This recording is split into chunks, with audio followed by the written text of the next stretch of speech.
Yesterday, Mikaela, American female boxer, very attractive woman, very intelligent woman. Yesterday, Mikaela retweeted a tweet, and this was a tweet about George Floyd, the verdict in relation to George Floyd, the fact that this policeman was found guilty of murder, apparently. So she retweeted, and the tweet said something like, "Isn't it good to see justice for George Floyd and his family?" Something like that. Now, there were a couple of responses to that, and one of those responses was someone who, they put in this sentence about, I can't breathe, I can't breathe. Now, it's nice, isn't it? It's really, really nice that you have all of these people very concerned about George Floyd and about black people being murdered by police.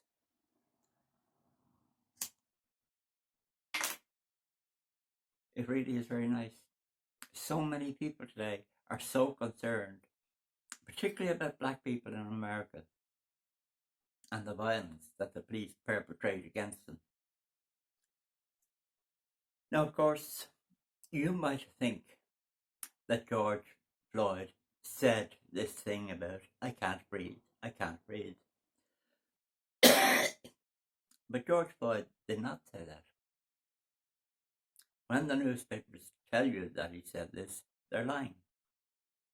When the anti-racist fascists, when they say he said this, they are lying. All of these people are lying. You see, let me put it this way. Elvis Presley said, I don't sound like nobody. Elvis said that. Julius Caesar, I think, said, I came, I saw, I conquered. These are things that people say. Now, when it comes to I can't breathe, I can't breathe, George Floyd didn't say that. Well, technically you could say, well, he did, but not really. You see, George Floyd was simply repeating what thousands and tens of thousands and hundreds of thousands and probably millions of violent criminals have said before him. You know, I have seen people being arrested by the police, brought to the ground.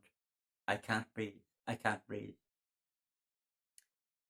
Every time I've seen that, the person on the ground,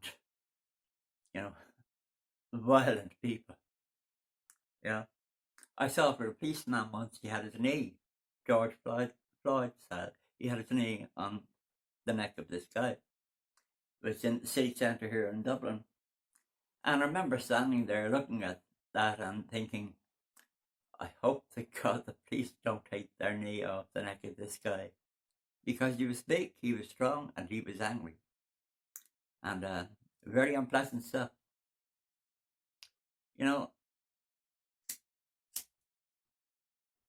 A lot of people in the media and the anti-racist people and all that, they want you to think that George Floyd, a black man on the ground,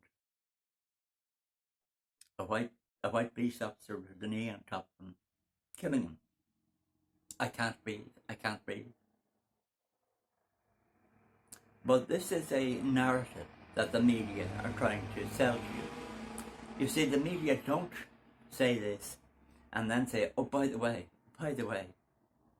almost every violent criminal who's arrested and resists arrest says just that.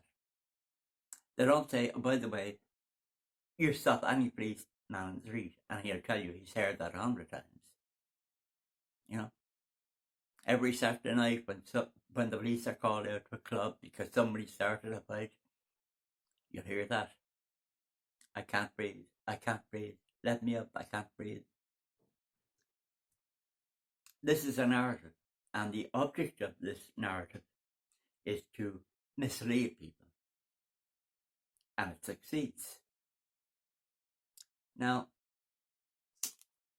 let's talk about the American police and black people. Well, let me give you a fact about the American police. And this is a fact, you can research it, but if you're too lazy to research it, no problem. Just use it. Just use your common sense. There's a problem with the white police in America when it comes to black people. And the problem is not that white policemen are killing black people. That's not the problem. The problem is that, well, let me put it this way. Suppose you're a white policeman in America, in one of those places where you get a lot of crime and all that, and you're walking down the street and you see a big, strong black guy who's pretty much out of control with drugs, and you know he's committed crime. You also know that statistically, it's almost certain he'll resist arrest. So you'll have to bring him down on the ground. And it will be ugly. And it'll be nasty. And it's not like in the films. It'll be messy. What would you do? What would you do today? Well, the fact is, a lot of white police officers are doing what I would do. They're walking on. They're pretending they don't see it. They're not arresting people they should be. Dangerous people. Dangerous people who are parasites on decent, law-abiding black people. You know, if you're a white police officer today in America, you have to think of these things. Because if things get messy, there's an army, literally an army of NGOs, anti-racist groups, diversity groups. They have unlimited funds, unlimited. And these people will crucify you. These people will find racism where it doesn't exist. A few months ago, back here in Ireland, a black man was shot dead by the police. He had assaulted somebody in a supermarket. He had left the supermarket with a knife. He'd walked home. The police had tried to stop him. They had tasered him. That didn't stop him. He eventually ended up at his own front door. And he ended up being shot by the police. No sooner was the man dead than we had Sinn Féin politicians and Green Party politicians playing the race card. Within days you had many riots, you had community groups and anti-racist groups protesting on the street, many riots about the oppression of black people in Ireland. You see, if you're a white policeman, even in Ireland, if I was a white policeman, I would do everything in my power not to arrest a black person. Because there are armies of people out there who want to crucify you. So let me give you this fact. There is a problem in America with white police officers. And the problem is that less and less police officers feel confident to arrest a black person. Particularly in that sort of George Floyd situation, where things will get messy. And what is the end result of this? Well, the end result of this is that dangerous people, seriously dangerous people, black people, and not all black people are dangerous. There are dangerous white people and dangerous black people. But if you're a black person living in a largely black community, the chances are it's the dangerous black people you'd be worried about. Well, the reality is in America there's a lot of dangerous black people walking around who shouldn't be walking around. And no doubt killing people. They should be in jail, but they're not. And the reason they're not in jail is they're not being picked up. And the reason they're not being picked up is that a lot of white police officers are looking the other way.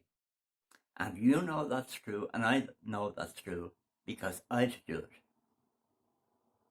If I was a policeman in Ireland tomorrow, I'd be very, very, very wary about arresting a black person. So, you know, when you say, I can't breathe, I can't breathe, this is not an indicator that you're a victim. This is an indicator that you're a perpetrator. 99.9% of people who say, I can't breathe, are nasty people. That's why they end up in that situation. So, but it's very nice to see all of these people concerned about George Floyd. There's a lot of women who are concerned about George Floyd. Of course, none of those women had George Floyd sticking a gun in their belly, threatening to kill them. Yeah. So, but it's very nice that people are very concerned. Very, very concerned. And by the way, did you know that if you're walking down the street in America and you're black and you're stopped by the police, you're much more likely to end up dead if you're stopped by a black police officer. Now you can do the research, but if you don't want to do the research, if you insist that the research is racist, maybe, if you don't trust the research, all you have to do is use your common sense. Of course, you're more likely to die if you're stopped by a black police person. Of course. Because, well, if you're a white police officer and you shoot a black person, or you're violent towards a black person, well, you'll have the ordinary police inquiry, the internal inquiry. But standing in the wings, there will be rows and rows and rows of anti-racists. There will be armies of parasites out there with lots of money, lots of funding, lots of political support. And if you make a mistake, if you do anything, they'll be on top of you. So obviously, white police officers are less likely to take a gun out, less likely to shoot it. That's obvious, that's common sense. But, as I said, isn't it nice that people are so concerned? Now, of course, Black Lives Matter and all those people, they don't believe in the police force. They insist that the police left various areas that they had control of. Now, of course, the people who run Black Lives Matter, the very wealthy people who run this, they all live in white neighborhoods, well-policed white neighborhoods, very well-policed. And they like them being well-policed. That's one of the reasons why they live there.